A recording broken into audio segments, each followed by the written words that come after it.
back. This is the wall that had all the marker below the window.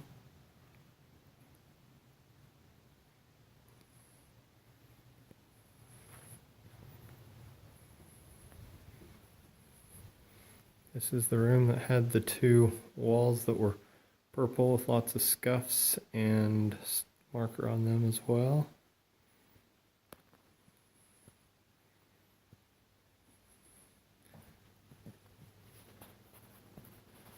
And the front room wall that was scuffed and lots of marker.